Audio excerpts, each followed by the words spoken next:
My name is Christy Ryan, and today I will be discussing disaster management in China.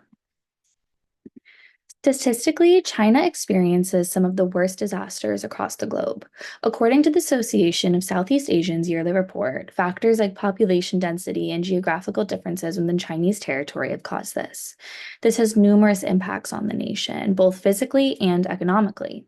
The graph on the right, put together by the Jakarta Post, showcases the physical impact of these disasters, with China being the leading nation in the number of displaced individuals. Economically, researcher Sharon Nadan Panley elaborates on this impact through his research, where he found that more than three-fourths of the regions that contribute the highest amount to China's GDP are in disaster-intensive regions and experience disasters each year. Another reason that China is so heavily influenced by hazards and natural disasters is because of the vast amounts of hazards that China is prone to. All of China is prone to tectonic hazards, given that a combination of tectonic plates meet within Chinese borders. According to James Roman, some of the plates along the northern Chinese border cause the most tectonic stress out of anywhere on Earth. Coastal Chinese provinces, like those pictured on the map to the right, are prone to meteorological and hydrologic hazards, including typhoons, monsoons, and floods. Northern and southern provinces alternate in frequency of storm suffering depending on which ENSO pattern develops. Again, Roman helps describe this phenomenon, stating that El Nino helps concentrate monsoons to southern regions, therefore bringing droughts to northern regions and vice versa when the alternate ENSO pattern develops. This will only elongate the impact of disasters.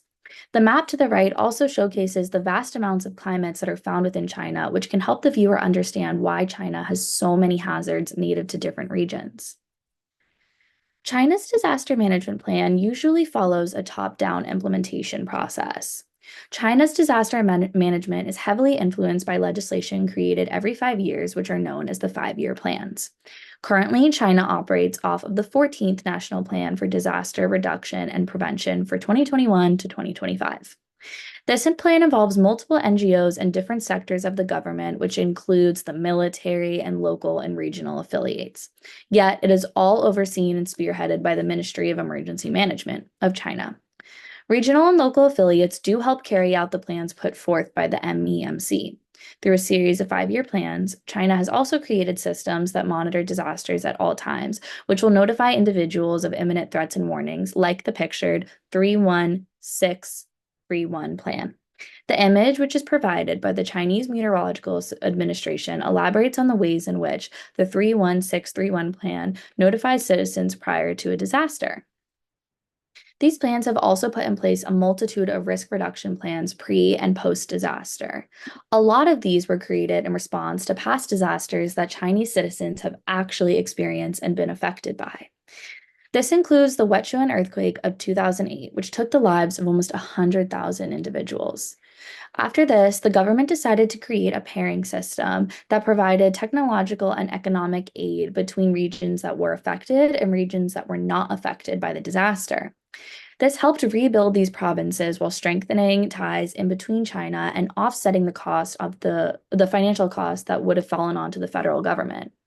This disaster also influenced the government to implement plans that took the post-disaster surveying time from originally 100 days when the disaster first occurred to about 10 days in 2020.